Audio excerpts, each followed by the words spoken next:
lain ya. Jadi 1,5 jam kita kuliah. Oke, baik, terima kasih ya.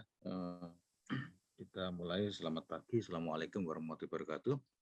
Waalaikumsalam warahmatullahi wabarakatuh. Ya, ini kita di minggu depan ini sudah akhir kuliah ya. Jadi minggu ini kita isi materi dulu, kemudian dari minggu depan kita sudah mulai hari Rabunya itu kita mulai presentasi ya. Nanti saya itu kan linknya. Baik. Kita kemarin sudah membahas masalah simultan, kemudian spasial sudah, Jordan ya? Halo Jordan, spasial sudah? Belum sepertinya, Pak. Spasial. Oh, belum ya. Oke. Sebelum ke sana, ke model dinamis dulu ya. Ini ada makalah saya ya. Waktu itu di Jakarta, anunya apa? Pelatihan. Oke.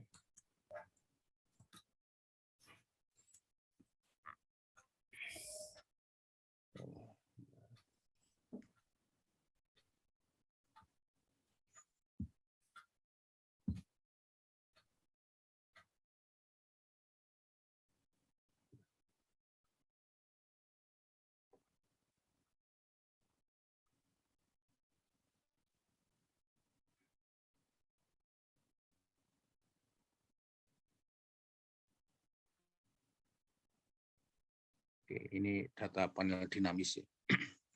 Jadi kelihatan ya layarnya?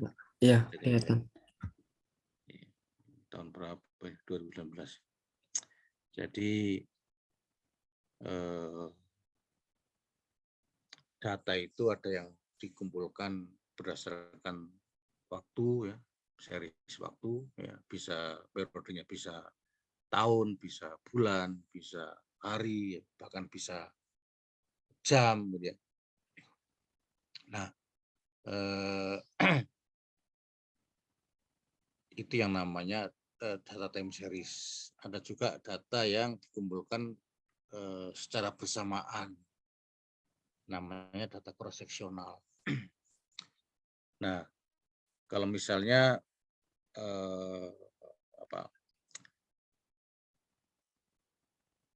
kita mengamati membuat model mengenai pertumbuhan ekonomi di kabupaten kota yang ada di Bali. Nah, di Bali itu hanya ada sekitar 10 apa 9 ya kabupaten kota. Maka kalau itu kita paksakan akan terjadi masalah derajat bebas ya, degree of freedom. Ya. Nah, oleh karena itu salah satu upaya untuk mengatasi semacam itu ya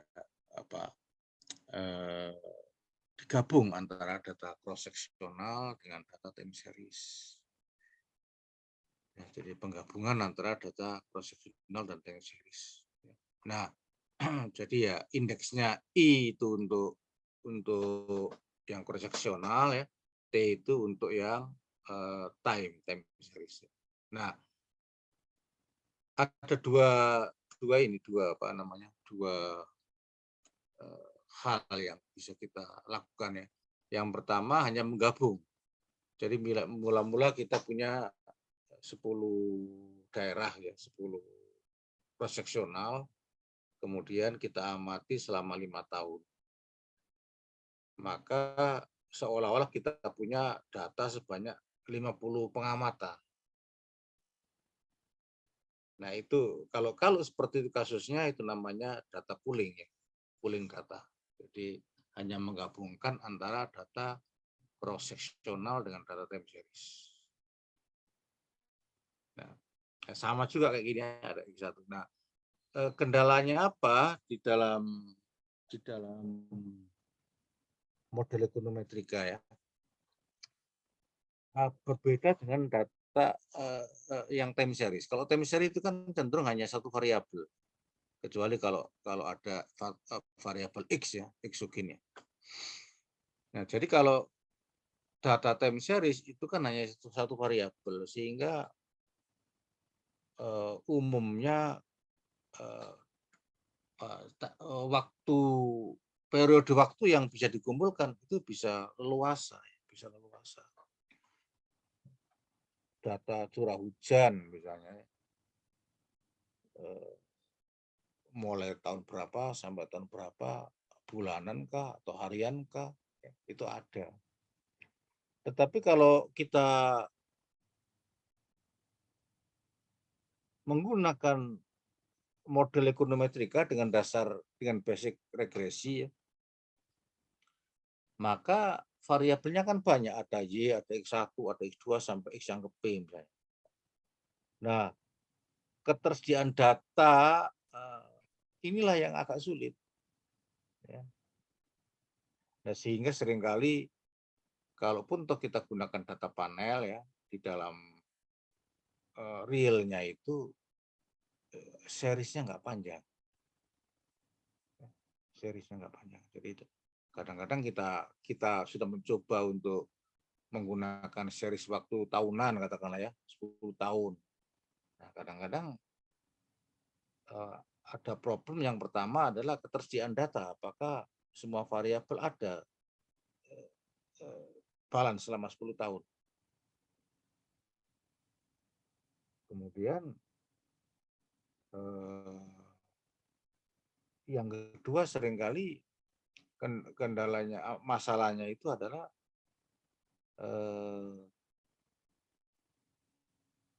data yang ada, ya real data yang ada itu tidak konsisten. Jadi misalnya sebuah variabel itu pada tahun 2020 itu pengaruhnya ke variabel X ke Y ya, pengaruhnya positif dan bagus ya. Di tahun sebelumnya justru kontradiktif. Nah, itu sehingga seringkali time-nya itu yang bagus ya, dari aspek pengolahan statistiknya ya, itu hanya sekitar 3 sampai 5 tahun. Itu kendala selama ini ya. Oke. Jadi kalau kita hanya menggabungkan itu namanya data panel. Kalau kita kemudian melihat adanya pengaruh time dan adanya pengaruh individu, nah itu baru data panel. Nah, kalau kita bicara tentang data panel, maka modelnya ya ini, JIT sama dengan alfa plus XIT plus beta. Nah, I itu untuk unit cross-seksional, T-nya itu unit untuk waktu ya. Oke.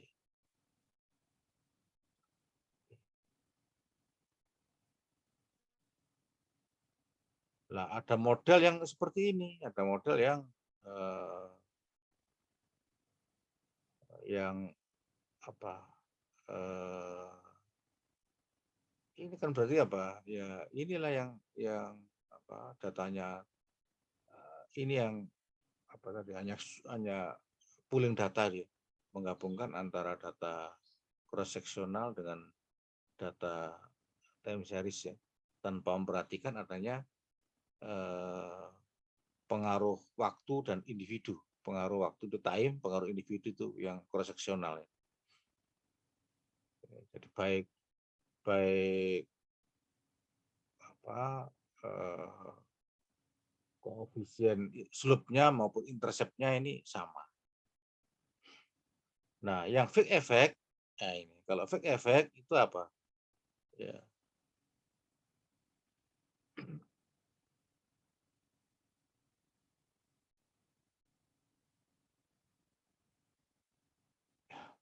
Jadi kalau digunakan variabel boneka atau variabel dummy, berarti yang beda nanti di mana? Di intercept-nya. Slope-nya sama. Kemudian fake effect model ya. Kemudian nah, kalau random effect itu di randomnya ini yang jadi masalah. ada. Oke. Nah, jadi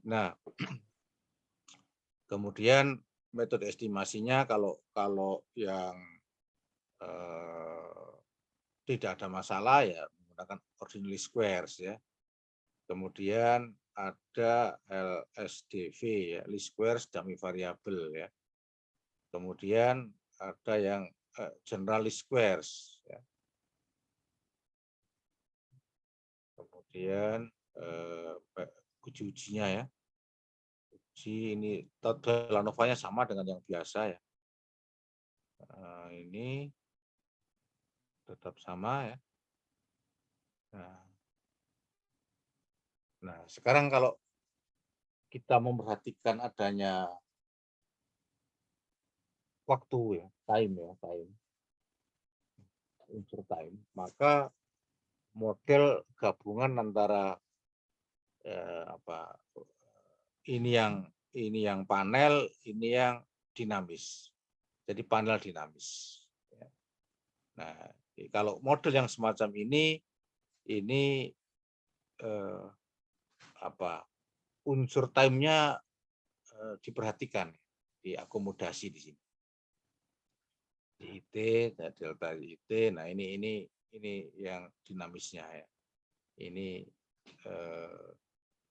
kalau model dinamis itu kan model yang dasarnya data time series ya, time series. Nah, ada pada saat kita menggunakan model yang seperti ini ya, tadi ada beberapa problem ya. Yang pertama adalah ini kan gabungan antara data cross sectional dengan time series. Maka ini. Jadi adanya beberapa kendala atau asumsi yang tidak dipenuhi. Yang pertama karena di sini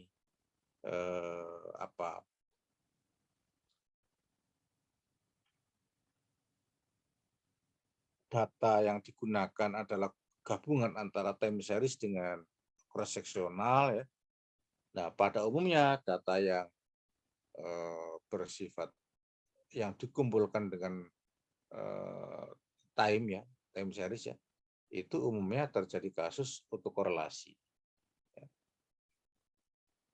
Yang berikutnya adalah munculnya variabel YT-1 di sebelah kanan ini ya. Ini seringkali juga menimbulkan problem. Apakah ini bisa dianggap sebagai fixed variable atau random variable? Nah, oleh karena itu, mengingat kompleksitas dari persoalan yang ada di model yang seperti ini, maka metode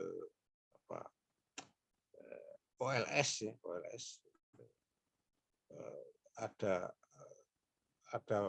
asumsi-asumsi yang dilanggar tadi ya. Oleh karena itu kemudian beralihnya dari konsep least squares ya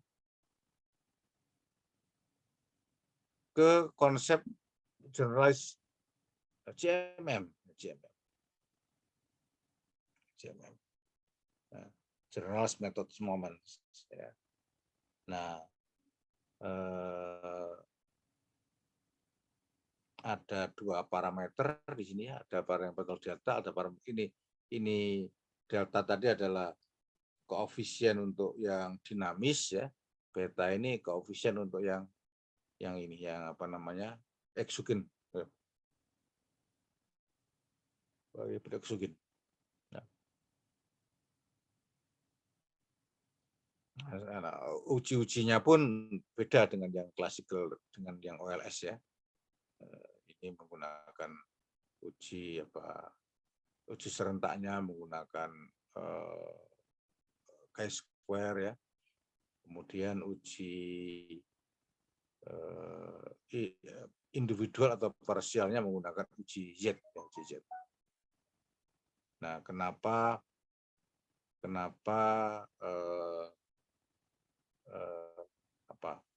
kalau kita menggunakan statistik uji T ya, di regresi yang klasik, itu kan yang atas ini harus berdistribusi normal, yang bawah ini berdistribusi chi-square. Nah, di banyak kasus ya, bahwa distribusi beta head atau B itu apa,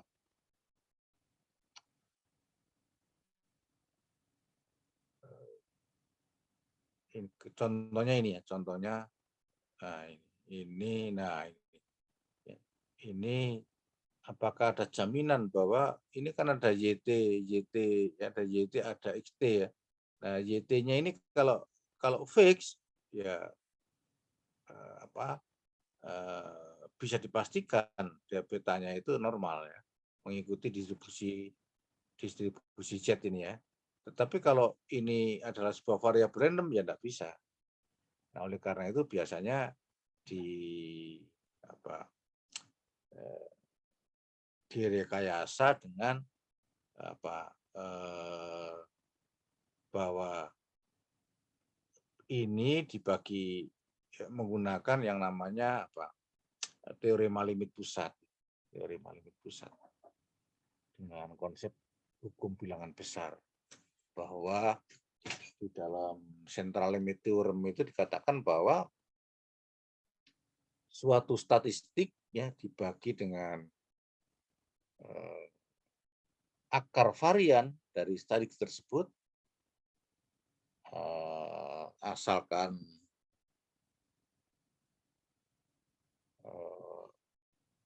kontinu ya, maka beta topi dibagi dengan SE beta topi itu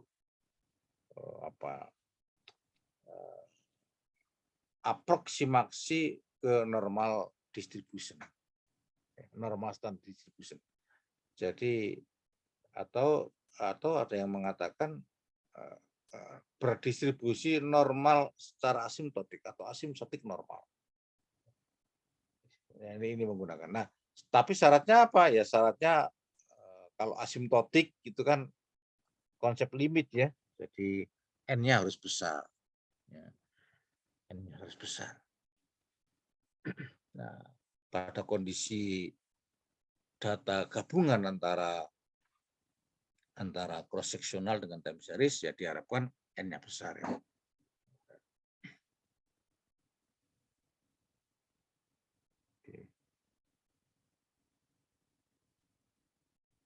Nah, ini coba ini langsung saya nih ya, supaya nggak lupa saya langsung share ke My Classroom ya.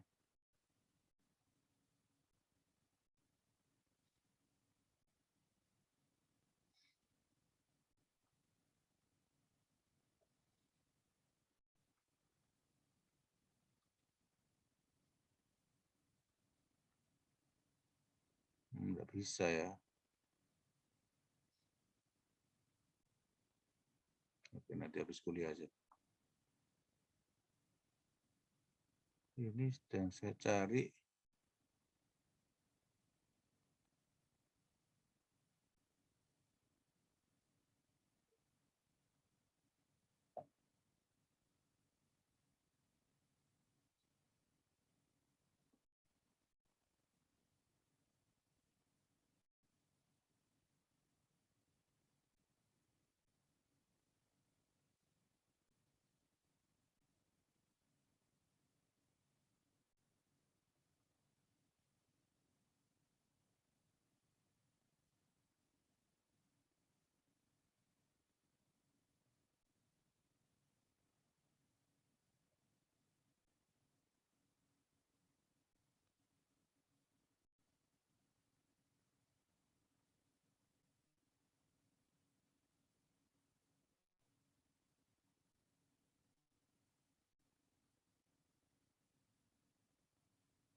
Oke, yang ini kemarin sudah kita jelaskan, yang spasial econometric.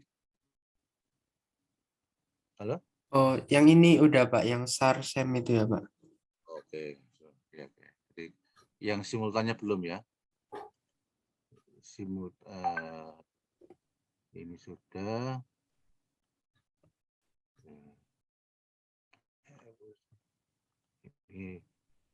Nah,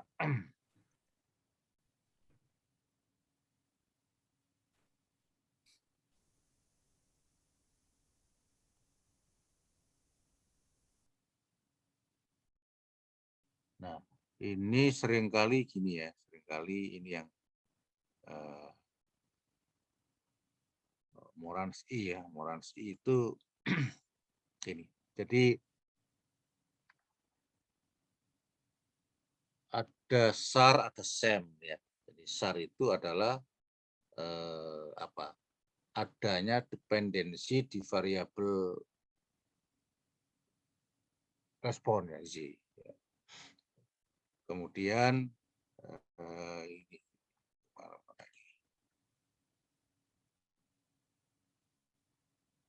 nah, jadi kalau SAR itu adanya dependensi di variabel Z, kalau SEM itu adanya dependensi di errornya. Nah, sekarang kan sebelum seperti halnya di regresi ya, seperti halnya kalau kita regresi bahwa langkah pertama dalam regresi itu apa? Ya, pertama kan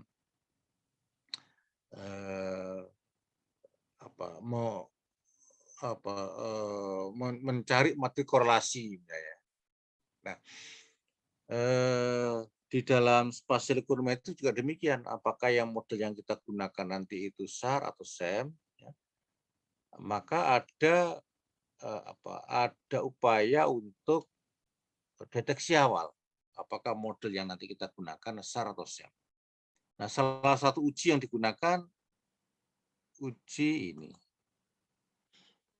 uji Moransky. Nah, Moransky itu ini apa namanya rumusnya ini.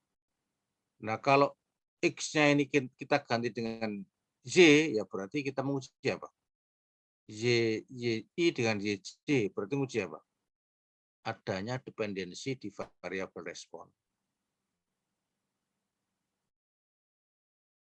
Ya, adanya dependensi di variabel respon. Ya. Nah, sedangkan kalau X-nya itu kita ganti dengan residual, maka kita berarti menguji adanya dependensi di error. Jadi kalau kini kita ganti Y berarti signifikan, ya berarti model yang kita rekomendasikan adalah model SAR. Nah, oke. Nah, tetapi yang perlu kita perhatikan adalah ini adalah baru informasi awal. Artinya secara empirikal ya, secara empirikal nanti ya kita lihat apakah kalau modelnya itu katakanlah yang dari SAR ya, kalau SAR maka rho-nya ini signifikan apa tidak? Kalau modelnya SEM,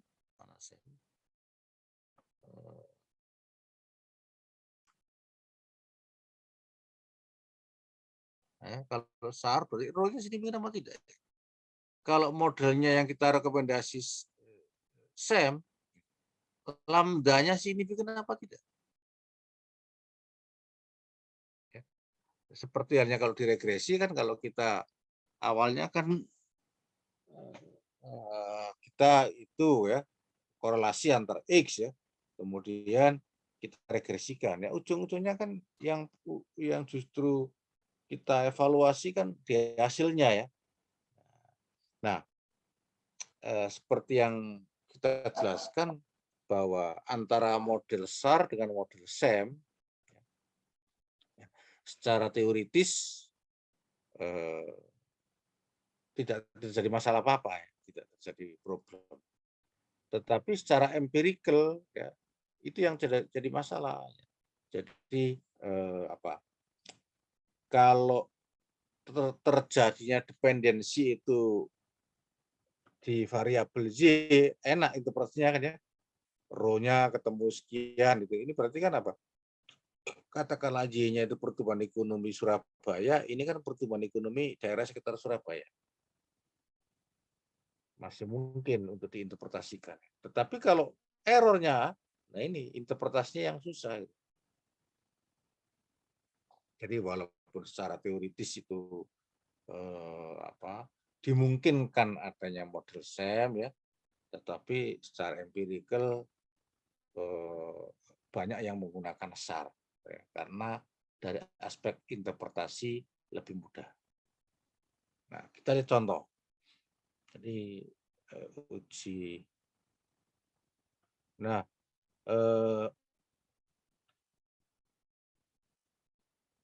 ini modelnya. Ini tadi uji Moranes I-nya ya. Oke, kemudian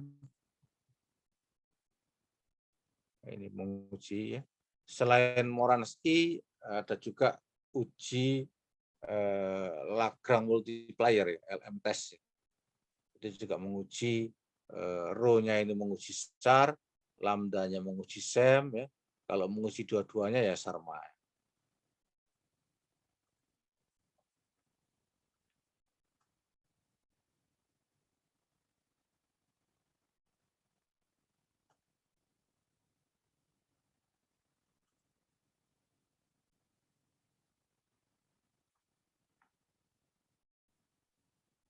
Nah, kalau datanya ya seperti ini ya. Kita punya model yang ini adalah nah, ada model lain yang juga ini adalah model SDM ya. Jadi variabel X ini terjadi variabel X di wilayah sekitar Surabaya berpengaruh pada Y di Surabaya yang turbin itu ya. Jadi ini turbin miliknya X1, ini turbin miliknya X2. Nah, kalau tapi ini yang SAR ya, ini SAR. Nah, kalau SEM ya sama juga menambahkan variabel ini. Tetapi penambahan variabel turbin itu tidak menimbulkan dampak apa-apa karena X-nya kan X-ugin.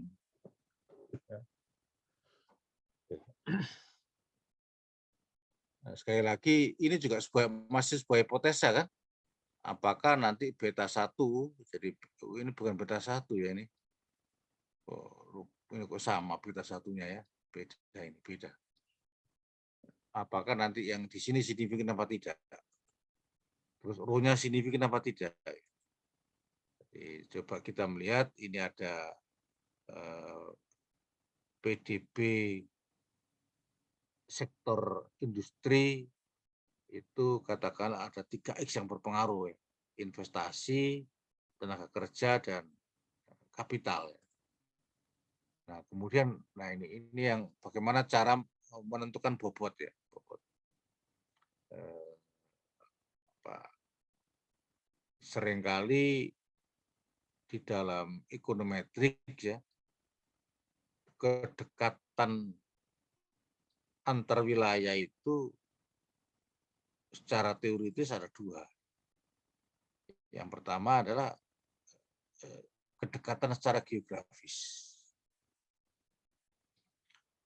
Bahwa semakin dekat keterkaitannya makin besar. Semakin jauh keterkaitannya akan semakin kecil. Nah, itu mungkin terjadi di mana di pandemi, penularan penyakit. Nah, jadi kalau di sini kita lihat ini dari aspek industri ya, industri pengolahan ya, itu beda-beda ya. Nah,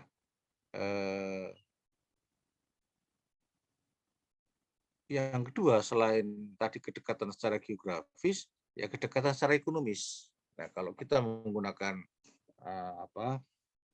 bobot dengan konsep kedekatan ekonomis, ya berarti bobotnya customize. Oke. Jadi misalnya ini kita gambar ya. Jadi lihat bahwa ini adalah apakah ada spatial difference di mana ini ya. Ini yang faktornya. Kemudian investasi antar daerah ya. Oke. Nah, ternyata kalau diperhatikan ini hasil ujinya, Morans I-nya ya. Morans I untuk error ya, itu 1,961, PV-nya paling signifikan ya.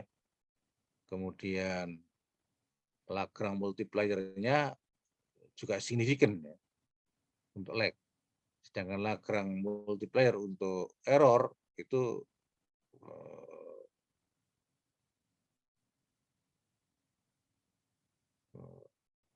nggak signifikan, nggak signifikan.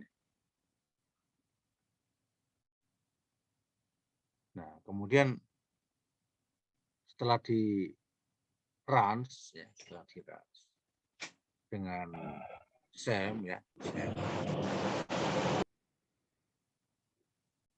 model SEM ya, maka kita lihat di sini lambda tadi kan option untuk ini ya, untuk nah ini dari aspek sains ya tanda, maka ini cocok ya, artinya sesuai dengan teori ekonomi bahwa tandanya positif ya.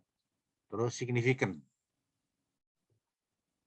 lambdanya R square-nya tapi masih 66%. Kemudian kalau digunakan SAR, nah ini R square-nya ini lebih kecil dibandingkan dengan SEM. SEM-nya itu 66 ya. 66, ini 61. Ya, rho-nya 0, ini koefisien untuk SAR. Signifikan. Nah, kalau kita hanya berdasarkan kriteria R square tadi ya, maka pilihan kita mungkin ke SEM ya, karena SEM-nya R square-nya lebih tinggi daripada SAR. Tetapi perbedaannya ya nggak terlalu besar ya. Ini 61, 66 untuk SAR, untuk SEM ya, 61 untuk SAR. Nah, seringkali tadi saya bahwa kalau kita gunakan SEM itu kita akan kesulitan di dalam interpretasi. Sedangkan kalau kita gunakan SAR mungkin lebih mudah. Sehingga kalau terjadi perbedaan yang tidak terlalu besar gini barangkali ya SAR barangkali ya. Kecuali kalau misalnya SEM-nya itu 90 ya, terus SAR-nya 60. Nah, itu ya enggak.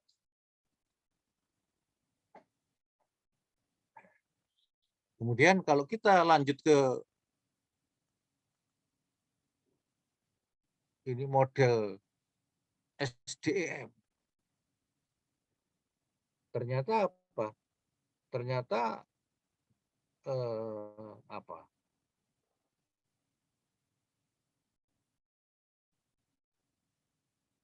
Investasinya signifikan. Ya, investasi. Sedangkan tenaga kerja nggak signifikan. Jadi tidak selamanya apa?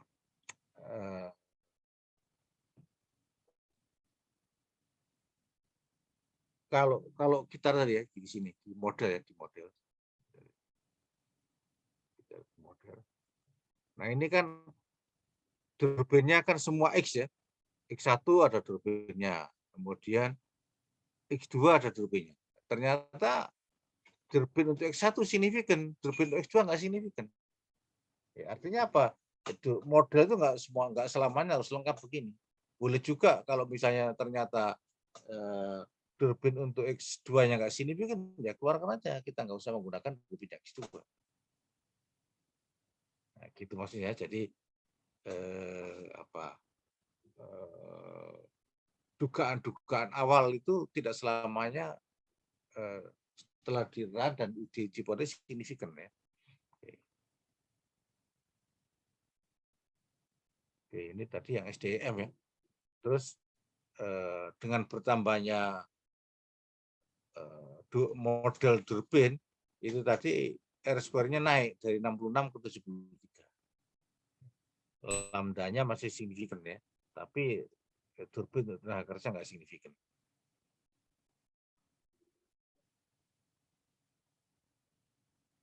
Nah, kalau kita gunakan ini, kalau kita gunakan SDM, nah, ternyata apa? Rho-nya nggak signifikan, 0,5 p-value-nya. Jadi ya kalau rho-nya nggak signifikan kan berarti dugaan awal kita bahwa adanya dependensi di variabel respon kan nggak signifikan ya, nggak signifikan setelah diuji ya. Nah, kemudian ini ada sekali, maka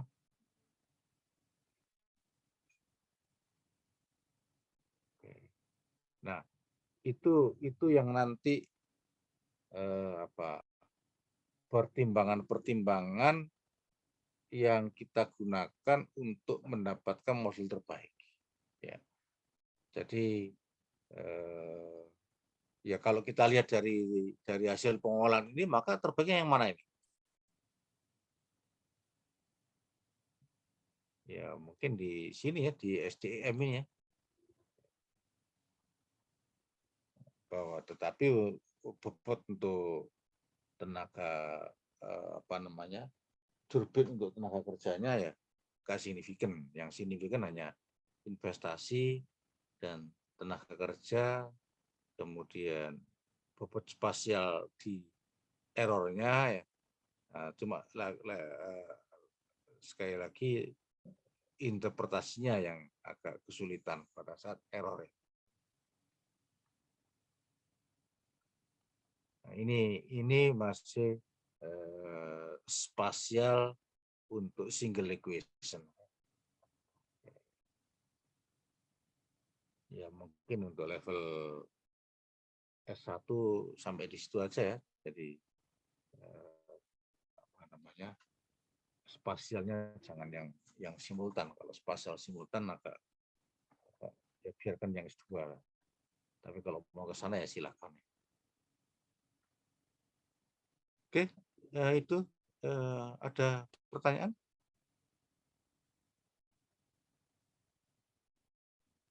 Berarti untuk melihat yang digunakan SAR, SEM, SDM itu bergantung dari R-square-nya, Pak. Jadi gini, apa namanya? Mula-mula kan kita menggunakan SAR, SEM atau keduanya kan menggunakan awalnya adalah menggunakan ini toh Moran's-E ya, Moran's-E. Kemudian ya sebaiknya di run dengan berbagai model tadi ya. SAR di run, kemudian SEM juga di run. Bisa jadi dua-duanya juga di itu ya. Nah, sekarang kan kita lihat di antara model-model yang sudah kita buat itu mana yang kita katakan terbaik. Maka kriterianya kan tadi yang pertama adalah R-square, bahwa antara SAR dengan SEM ternyata yang paling besar itu SEM dengan 66. SAR 61. Nah, kalau kita hanya memperhatikan itu, terus signifikan baik X-nya maupun rho dependensi spasialnya juga signifikan. Ya, tetapi kita belum puas dengan R-square yang hanya 66%. Jadi kalau cuma itu ya barangkali pilihan kita ya SEM atau SAR kalau misalnya cuma cuma itu 61 dan 66. Ya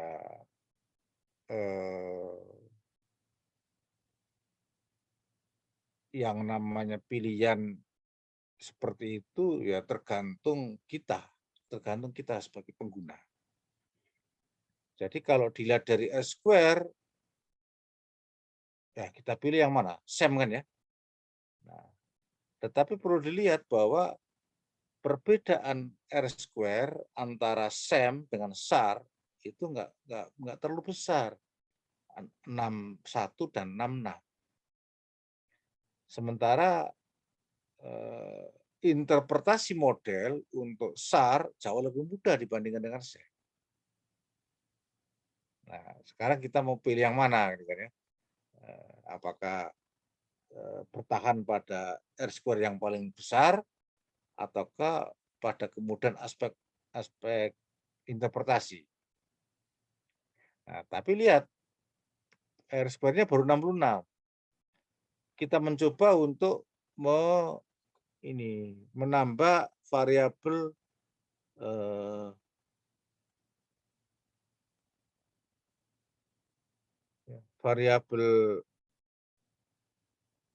turbinnya ya. Nah, kalau kita perhatikan di SDM itu dari itu 69%. Tetapi yang perlu kita lihat di sini adalah ternyata rho-nya nggak signifikan. Dari SAR ke SDM ada penambahan spasial di investasi dan tenaga kerja. Tapi justru rho-nya nggak signifikan. Kemudian kalau kita gunakan SDEM, lambdanya signifikan, tetapi ini nggak signifikan. Spasial di tenaga kerja. Maka kalau pilihan kita jelas nggak mungkin di sini, nggak mungkin di SDM. Kenapa? Ya kita kan dari awal bicara tentang spasial. Nah, kalau spasial ternyata rho-nya nggak signifikan kan nggak cocok dengan konsep kita SAR. Ya, SDM itu kan SAR kan, SAR ditambah dengan Darwin. Ya, ini jelas enggak gitu ya. Walaupun terjadi peningkatan R-square. Ya. Jadi pilihan kita mungkin di sini yang terbaiknya. Nah, coba kalau misalnya sekarang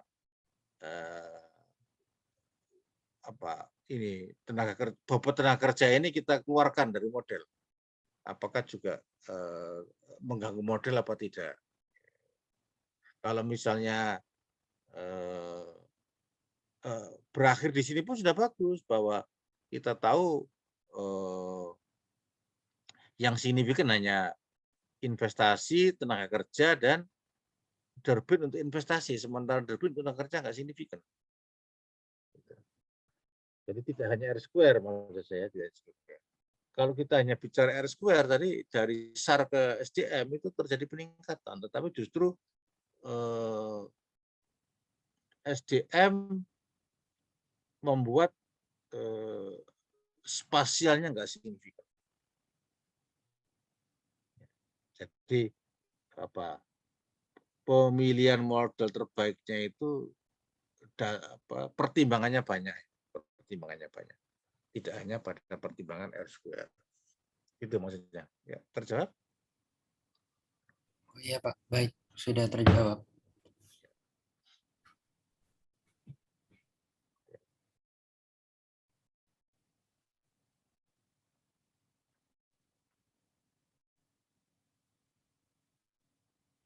Saya tuh pengen menunjukkan TA yang lama kok nggak ketemu filenya ya.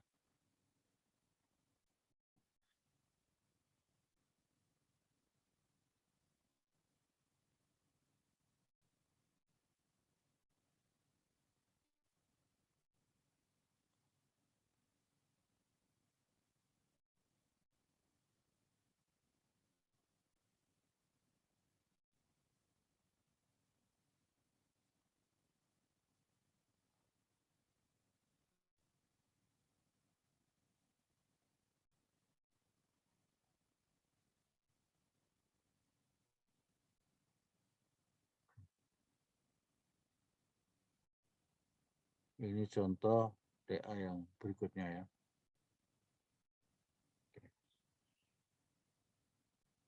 Nah, ini modelnya kita lihat. Modelnya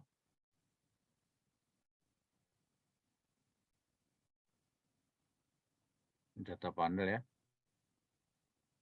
Nah, model spasial data panel ya. Jadi kalau tadi ya sama dengan yang ini ya, cuma ini digunakan data panel. Jadi ini adalah panel yang tanpa spasial ya. Nah, ini panel spasial di ini di mana di variabel respon ya. Ini panel spasial di di errornya ya. Nah, kemudian dia ini si Irma ini hanya ini apa namanya, dibatasi wilayahnya itu Gerbang Kertasusila plus ya. Gernya itu Gresik. Nah, selalu nanti kalau di dalam penggunaan spasial ekonometrik ya, itu gunakan peta ini. Jadi dulunya kan Gerbang Kertasusilo ya, Gresik, Bangkalan, Gerbang Mojokerto, Surabaya, Sidoarjo, itu Lamongan ya. Kemudian ditambah dengan Pasuruan dan Malang.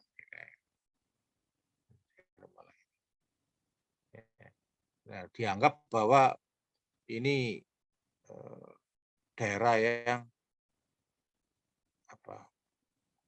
satu tipe ya.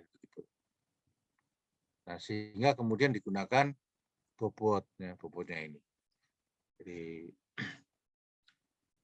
karena hanya dibatasi di Gerbang Kertasusila plus tadi ya, maka kemudian digunakan rock contiguity, kedekatan lokasi dengan persinggungannya. Ini bobotnya. Nah, seringkali di dalam data real, row tadi ada yang signifikan, ada yang nggak signifikan.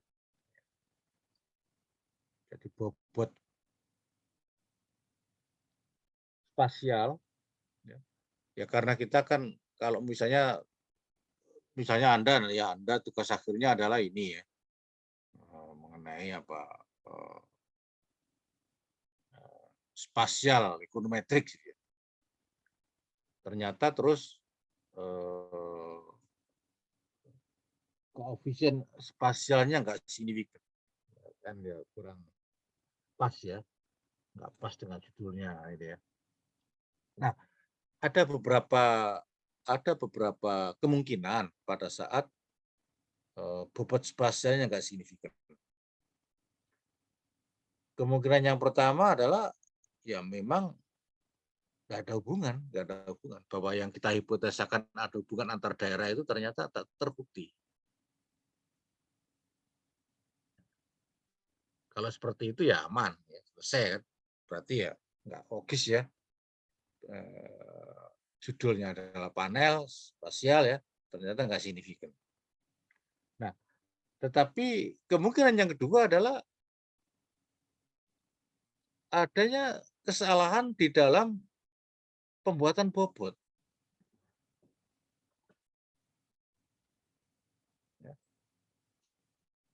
Jadi bobot yang kita gunakan ya upayakan jangan cuma satu. Jangan cuma satu. Oh, saya pengen bobotnya cuma ini saja gitu. Ternyata begitu diuji nggak signifikan. Nah, beberapa kajian empirikal seperti itu bahwa koefisien untuk spasialnya nggak signifikan itu akibat dari kita salah di dalam membuat matriks bobot.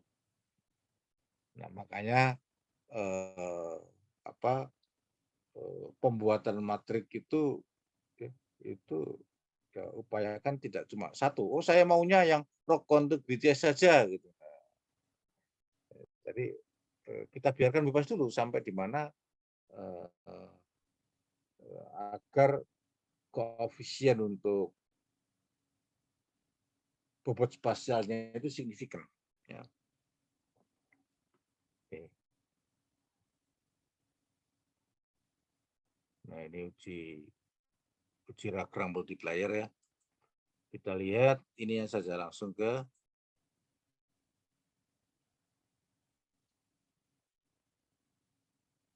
nah ini modelnya. Modelnya ini lihat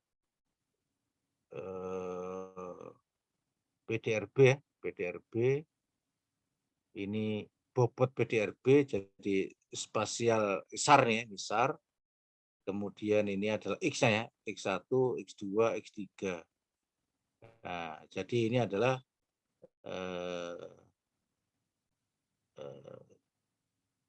spasial panel ya, spasial panel. SAR panel, SAR panel. Nah, kalau yang ini nah ini SEM panel, SEM panel. SEM panel. Jadi adanya keterkaitan itu di di row-nya, di row.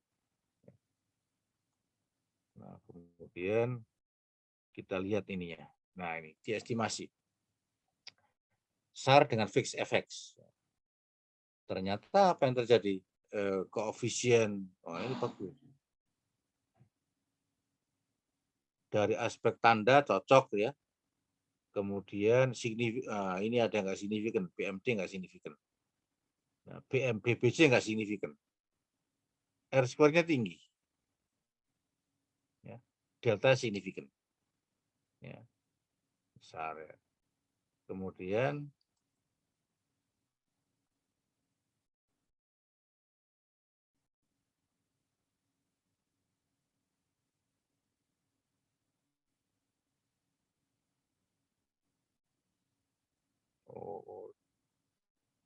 dia hanya hanya menggunakan satu jenis saja. Jadi SAR dengan efek saja dia yang kerjakan ya. Tidak tidak membandingkan dengan karena di awalnya sudah di ini di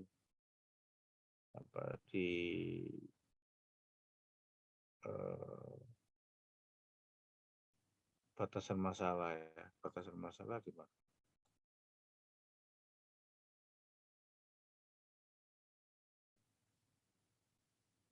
Ya, jadi dia hanya menggunakan model spasial SAR saja ya dengan ini rock contiguity ya, sehingga dia hanya mengestimasi satu ini saja satu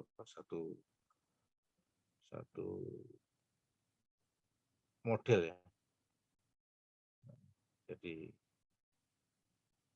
tanpa membandingkan antara model yang satu dengan model yang lain. Jadi yang signifikan hanya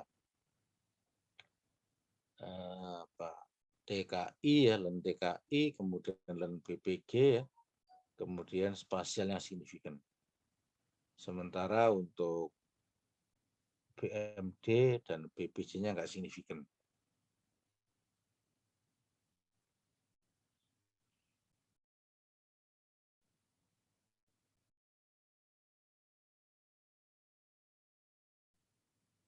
Nah, kemudian dari hasil estimasi tadi ya dibuat persamaan ya, persamaan seperti ini. Kemudian interpretasi untuk masing-masing daerah itu bisa digunakan ini. Masing-masing daerah.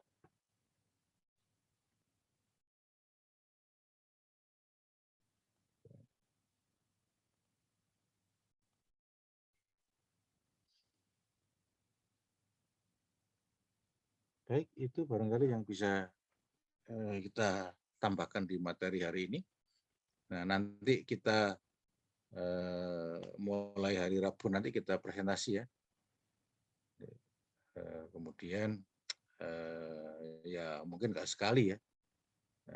Kita kan punya hutang nggak tahu nanti kita dicari harinya ya.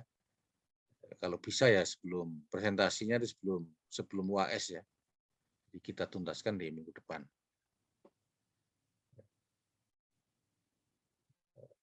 Tapi kalau misalnya terpaksa ya nggak apa-apa setelah UAS. Tapi usahakan sebelum UAS. Permisi Pak, izin bertanya. Ya silakan. Itu berarti yang dikumpulkan dulu PPT-nya aja dulu ya Pak? Oh iya, punya dulu aja. Baik Pak. Nanti saya sediakan apa namanya linknya ya untuk mengumpulkan PPT. Jadi nilai dari saya kan 2 macam ya. Jadi yang nanti kalau UAS tetap UAS seperti biasa ya. Kemudian dari ini presentasi ini.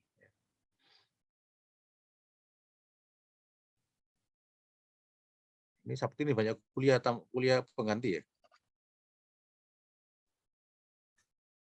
Ada juga Pak nanti jam 8:30. Iya, saya 8:30 ada lagi ini. Kegiatan lain. Ya, oke. Kalau tidak ada masalah kita akhiri ya. Permisi Pak, untuk Silakan. absensinya belum ada ya Pak? Oh iya ya, absennya belum. Lupa saya ini ya. Saya buatkan absen dulu.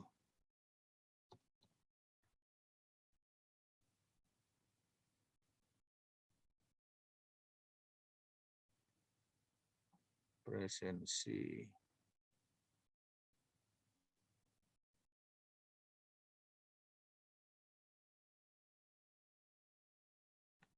Ekonometrika.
Ini 726 547. 726 547.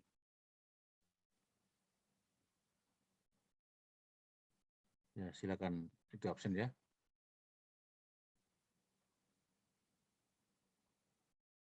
Dicatat tulisnya temannya kalau nanti tanya 726 547.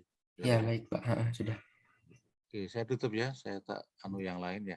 Iya Pak, Saya sama tutup. ini Pak, materinya belum ada di Classroom. Oh iya. Saya lupa terus itu ya.